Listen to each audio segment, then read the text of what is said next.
মুদ্রার কথা উল্লেখ করেননি। আব্দুর রাজ্জাক সাহেব, চাউল যে কেউ নেয় না, ফেলে দেন। কেউ যদি না নেয় তো জামিয়ে পাঠিয়ে দিন। দেখুন আপনার পথ কি?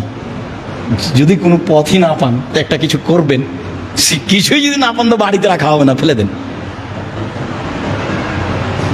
দুনিয়া অত খাটো হয়নি, কিয়ামত পর্যন্ত অত খাটো হবে না। আমি আর আপনি ভুল বুঝছি। সম্মানিত দিনী ভাই বোন, ফেতরা সম্পর্কে আমরা একটা চূড়ান্ত পর্যায়ে গিয়ে বলতে চাচ্ছি যে ফেতরা শস্য দিয়েই দিতে হবে, খাদ্যমূলক গুরুত্বপূর্ণ জিনিস দিতে হবে, তা চাউল হয় উত্তম হবে। পরিমাণ 2.5 কেজি, 3.25 সের। আগে থেকে যে হিসাব ছিল সেটাই ঠিক আছে। কখন দিতে হবে? ও আমারা বেহা আন্তুয়াদ্দা খরুজিন না সেলাল মুসাল্লা কাবলা খরুজিন না সেলাল মুসাল্লা।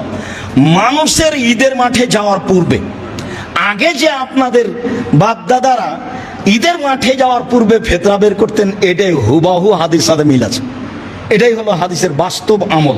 তবে সহিহ হাদিস আসার থেকে পাওয়া যায় আব্দুল্লাহ ইবনে উমর থেকে যে 1 দিন বা 2 দিন আগে ফেতরা বের করা যায়। তা হলো 28 রমাজান, তা হলো 19 রমাজান, নিতান্তই। তবে বুখারী মুসলিমের সিদ্ধান্ত এটাই যে আপনি ঈদের মাঠে যাওয়ার পূর্বে ফেতরা বের করে যাবেন। এসে বের করলে সেটা আর ফেতরা হবে না, সেটা হবে সাদাকা। সেটা আবার জাকাতুল ফেতরা হলো না, যেটা আপনার সিয়ামকে পবিত্র করার জন্য। পূর্বেই করতে হবে, শস্য দিয়েই করতে হবে। নিতান্তই আগে চাইলে 1 দিন 2 দিন আগে। 15 রমাজান থেকে ফেতরা বের করার তো প্রশ্নই আসে না। মসজিদ ভর্তি হয়ে গেছে ঢাকায়, দেখেন 15 রমাজান থেকে। ধর্ম নিজের মতো, ধর্ম নিজের মতো। হাজি ক্যাম্পে উঠেছি তো এখন বলছে লাব্বাইক আল্লাহুম্মা লাব্বাইক। শেষ হলো তো আমি বলছি ভাইজান এখানে বলাচ্ছেন কেন? ও তো যখন এহরাম বাঁধবে, এলাম লামে যখন বিমান পৌঁছিবে জিদে নামার পূর্বে তখন বলবে। তখন বলছে যে বাড়ি থেকে বললেও হবে। এখন কি উত্তর দিবেন বলেন? তো ধর্ম তো তাদের নিজের ব্যাপার। আল্লাহ রাসূল বললেন এলাম লামে ভারত, বাংলাদেশ, পাকিস্তান এমানবাসীদের জন্য, আর উনি বলছেন বাড়ি থেকে। তাহলে করার কি আছে? তাহলে প্রথম রমজান থেকে ফেতরা বের করতে পারবে, তাহলে 15 যেদিন ইচ্ছে সেদিনই করবে। রাসূল সাল্লাল্লাহু আলাইহি সাল্লাম ঈদের মাঠে যাওয়ার পূর্বে ফেতরা বের করতে বলেছেন শস্য দিয়ে। এটাই হিসাব। সেই দিন সূর্য ডুবা পর্যন্ত যেসব ছেলে মেয়ে জন্ম নেবে তার ফেতরা দিতে হবে। ভিক্ষুককেও ফেতরা দিতে হবে, এ কথাই ঠিক। বন্টন ঈদের মাঠে যাওয়ার আগে যদি সহজ হয় করেন, যদি পরে সহজ হয় করেন। বন্টন পরিস্থিতি অনুযায়ী করবেন, এটাই ঠিক। ঈদের দিনের একটু তাকবীর বলে বাকি অংশটুকু ঈদের দিনের সকালের জন্য রেখে দিচ্ছি। সেদিন সময় আল্লাহ অনুকূলে করলে আবারও হবে আপনার সাথে কথা ইনশাআল্লাহ। ইমাম জোহরি থেকে একটি সহিহ সূত্র প্রমাণ হয় যে কানান নাসু ইকাব্বিরুনা হিনা ইয়াখরুজুনা মিন মানাজিলিহিম। ঈদুল ফিতরে মানুষ তাকবীর বলতো যখন ঈদের সালাতে যাওয়ার জন্য বাড়ি থেকে বের হতো, হাত্তা ইয়াতুল মুসাল্লা, ঈদের মাঠে আসা পর্যন্ত। অফি রিওয়ায়াতিন হাত্তা ইখরাজাল ইমাম, ইমাম বের হওয়া পর্যন্ত। ফায়জা খারাজা সাকাতু, যখন ইমাম তার সালাতের জায়গায় চলে যেতেন তখন মুসাল্লিরা তাকবীর বলা থেকে বিরত হয়ে যেতেন।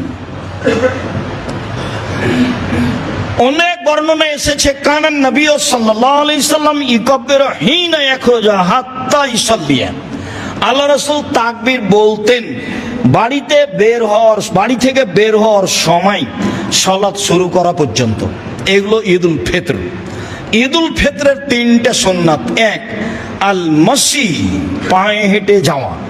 সম্ভব হলে পায়ে হেঁটে যাবেন, এটাই ঠিক। যাবেন একটাই, আসবেন একটাই। 2 আল আকলো কাবলাল খরুজ, বের হওয়ার পূর্বে খাওয়া, যেটা কুরবানির বিপরীত। 3 অল ইগতিসাল, গোসল। গোসল সুন্নাতের অন্তর্ভুক্ত, না পারেন সেটা ভিন্ন কথা। ঈদুল ফিতরের জন্য এই 3টে, গোসল টোসল করে ভালো পোশাক পরে। ভালো পোশাকের অর্থ এই নয় যে নতুন পোশাক হতে হবে। জুমার দিনে পোশাকের যত গুরুত্ব পেশ করা হয়েছে ঈদের দিনের তত গুরুত্ব পেশ করা হয়নি। খালি বুখারী মুসলিমে এসেছে ওমর রাদিয়াল্লাহু তাআলা আনহু একটা কাপড় নিয়ে এসে আল্লাহ রাসূলকে বললেন আপনি যদি এটা কিনতেন তাহলে আপনি আগন্তুকের সাথে এইটা পরে সাক্ষাৎ করতেন। আর ঈদের যাওয়ার সময় এইটা পড়তেন, এইটা বললেন, এটা এইভাবে বললেন। আর জুমার দিনের জন্য আল্লাহ রাসূল বলেছেন সকালে সকালে গোসল করলো, স্ত্রীকে গোসল করালো, সম্ভব হলে আতর গায়ে লাগালো, তারপরে ভালো পোশাক পরিধান করলো, পায়ে হেঁটে মসজিদে গেল, মানুষের কাঁধ ডিঙ্গিয়ে সামনে গেল না, ইমামের খুতবা শুনলো, তার সাথে সালাত আদায় করলো। তাহলে বাড়ি থেকে যত পদক্ষেপ পা রেখেছে তত বার সমান 1 বছর তাহাজ্জুদ সালাত আদায় করলে, 1 বছর নফল সিয়াম আদায় করলে জানে কি হয় তাই। তাহাজ্জুদ সিয়াম, তাহাজ্জুদ সিয়াম, তাহাজ্জুদ সিয়াম 1 বছর সমান যা, প্রত্যেক পদক্ষেপে তাই। সেইখানে ভালো পোশাকের কথা আছে। আর আপনি যদি এই ঈদে 4-5 সেট কাপড় নেন তাহলে তো দোকানদারকে সামলাতে হবে, যেখানে কাপড় তৈরি হচ্ছে তাকে সামলাতে হবে, তাহলে কর্মচারীকে সামলাতে হবে, তাহলে সবাই ব্যস্ত, তো আবার রামাজান মূল্যায়ন করবে কে? আপনি যেমন 5 কাপড়ে ব্যস্ত, তা আপনার বউ তেমন 10 কাপড়ে ব্যস্ত, তো দোকানদারও তেমন ব্যস্ত। সবাই মিলে এখন ভাবছে যে 11 মাসে যা ব্যবসা হয়েছে 1 মাসে ব্যবসা করে নাও, তাহলে ইবাদত করবে কে? সবটাই উল্টে গেছে, সবটাই খাওয়া থেকে নিয়ে সব কিছু সবটাই কমাতে হবে, তাহলে আপনি ইবাদতকে মূল্যায়ন করতে পারবেন। সম্মানিত দিনী ভাই বোন, আলী রাদিয়াল্লাহু তাআলা আনহু ইউকাব্বিরু ইয়াউমা আরাফা বাদাল ফজরে ইলা সালাতিল আসর মিন আখির আইয়াম। কুরবানির ঈদে আলী রাদিয়াল্লাহু তাআলা আনহু আরাফার দিন তাকবীর পাঠ করেন আইয়ামে তাশরিক পর্যন্ত, অর্থাৎ ঈদের 3 দিন পর পর্যন্ত। আবু হুরায়রা রাদিয়াল্লাহু তাআলা আনহু আর আব্দুল্লাহ ইবনে উমর ইয়াখরুজানে ইলা সুকে ফি আইয়ামিল আসরে, কুরবানির 1 থেকে নিয়ে 13 তারিখ পর্যন্ত, 10 তারিখ পর্যন্ত তারা বাজারের দিকে যেতেন। ওয়াইকাব্বিরানে, দুইজনই তাকবীর পাঠ করতেন। ওয়াইকাব্বির নাসও বে তাকবীরে হেমা, জনগণও তাদের তাকবীরের সাথে তাকবীর পাঠ করত। তাহলে কুরবানির দিন কুরবানিতে তাকবীর হলো একেবারে ঈদুল আজহার 1 তারিখ থেকে নিয়ে 13 তারিখ পর্যন্ত, এক টানা 13 তারিখ আসর সালাত পর্যন্ত। আর ঈদুল ফিতরে তাকবীর হলো বের হওয়া থেকে ঈদের মাঠ পর্যন্ত, সালাত পর্যন্ত। 1 হাদিসে বের হওয়া থেকে ঈদের মাঠ পর্যন্ত, আর 1 হাদিসে বের হওয়া থেকে নিয়ে সালাত পর্যন্ত। এ হলো তাকবীর। বিষয়গুলি ভালোভাবে মনে থাকে যেন। সব তাকবীরেই হাত উঠাতে হবে, সেই কথাটি পরে। এখানে আরেকটি জরুরি কথা, যে কি তাকবীর পড়ব, তাকবীর কি হবে আমাদের। আল্লাহ তাআলা বলছেন ফাযকুরুল্লাহ ইনদাল মাশারিল হারাম, তোমরা কুরবানির দিন মাশারে হারামে আল্লাহকে ডাকো। যারা হজ করতে যায় তাদেরকে বলছে। মাশারে হারাম আছে মুজদালিফায়, ভিড়ে আপনি খুঁজে পাবেন না, পরের দিন দেখে আসেন, নাহলে আগের দিন দেখে আসেন। লেখা আছে মসজিদ ও মাশারে হারাম, ওখান থেকেই আপনার রাস্তা একটু ব্যাক করে ঘুরে পাথর মারতে যেতে হবে। এইটা আরাফা থেকে আস্তে আস্তে বলতে গেলে একটা শেষ পর্যায়ে, এটা হলো মাশআরে হারাম।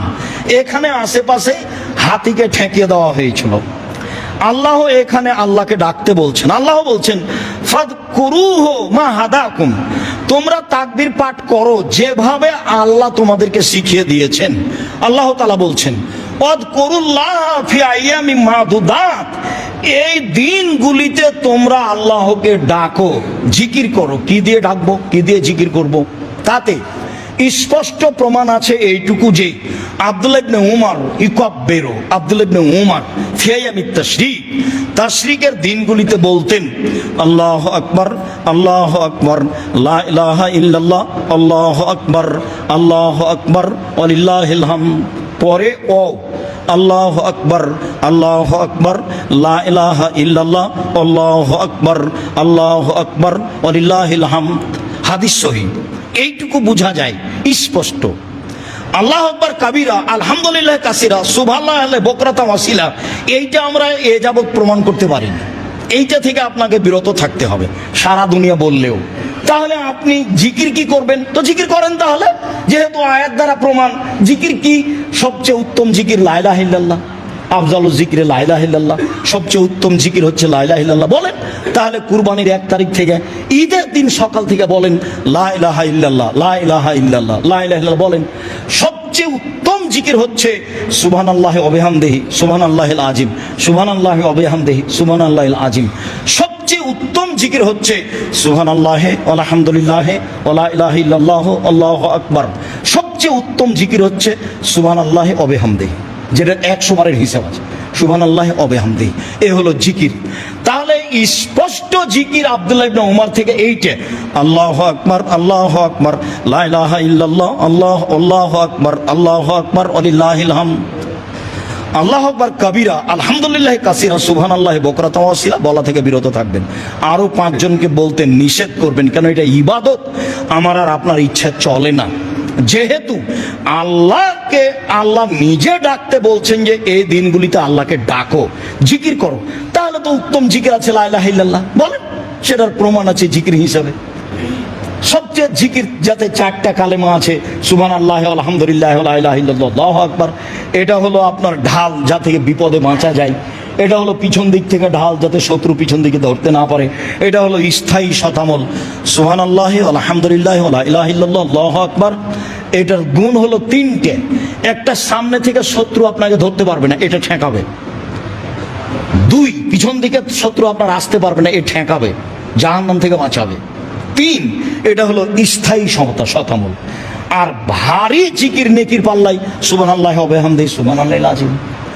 আর একবারে সাগরের সমান যদি পাপ হয়, ফেনার সমান, সবও মুছে যাবে। সেটা কি? 100 বার সুবহানাল্লাহি ওয়া বিহামদিহি সুবহানাল্লাহি ওয়া বিহামদিহি সুবহানাল্লাহি ওয়া বিহামদিহি সুবহানাল্লাহি ওয়া বিহামদিহি, জিকির হিসাবে নেন। তাহলে জিকির হিসাবে আমি এইগুলো নিতে পারি, আর সরাসরি আব্দুল্লাহ ইবনে ওমর থেকে যা প্রমাণ হলো তা নিতে পারি। সলাতের পরে আপনাদের সাথে বসে সিদ্ধান্ত নিব আমি ঈদের দিন ঈদের সলাত কয়টায় হবে। অনুমান করছি 7:30টায় বা 7:15টায়, গত বছর অনুযায়ী। কথা শেষে আপনাদের সাথে হবে। বলছিলাম, সম্মানিত দিনী ভাই বোন, রমাজানকে মূল্যায়ন করার 1 নম্বর পথ সিয়াম থাকা। রমাজানকে মূল্যায়ন করার 2 নম্বর পথ দান করা। এইটা ইবাদত, এবং পৃথিবীতে সবচেয়ে শক্তিশালী ইবাদত। কম হোক বেশি হোক, যার যা সম্ভব, ভালো জায়গাতে দান করিয়েন। দান যেন আবার পাপের কারণ না হয়। এইটা হলো রমজান মাসের দ্বিতীয় গুরুত্বপূর্ণ কাজ। আল্লাহর নবী রমজান মাসে পূর্ব দিকের বাতাসের চেয়ে বেশি দানশীল ছিলেন। কেমন কি? এটা আপনার কি দিয়ে বুঝাবো? পূর্ব দিকের বাতাসের চেয়ে বেশি দানশীল ছিলেন, মানে খুব বেশি দান করতেন রমজান মাসে। 3 হলো জিকির, কোরআন তেলাওয়াত। 4 হলো জিকির, আর 5 হলো ইস্তেগফার। ইস্তেগফার কি? আস্তাগফিরুল্লাহ ওয়া আতুবু ইলাইহি, আস্তাগফিরুল্লাহ আল্লাযী লা ইলাহা ইল্লা হুয়াল হাইয়ুল কাইয়্যুম ওয়া আতুবু ইলাইহি, রব্বিগফিরলি ওয়া তুব আলাইহি ইন্নাকা আনতাত তাওয়াবুল গফুর। আর না হলে আল্লাহুম্মা আনতা রাব্বি লা ইলাহা ইল্লা আনতা খালাকতানি, সাইয়্যিদুল ইস্তেগফার। এ হলো ইস্তেগফার। আগেরগুলো হলো জিকির, তার আগে হলো কোরআন তেলাওয়াত, তার আগে হলো দান, তার আগে হলো সিয়াম। রমজান মাসে 1 সিয়াম, 2 দান, 3 কোরআন তেলাওয়াত, 4 জিকির, 5 ইস্তেগফার। এইভাবে আমল করার চেষ্টা করেন। আল্লাহ আমাদের তৌফিক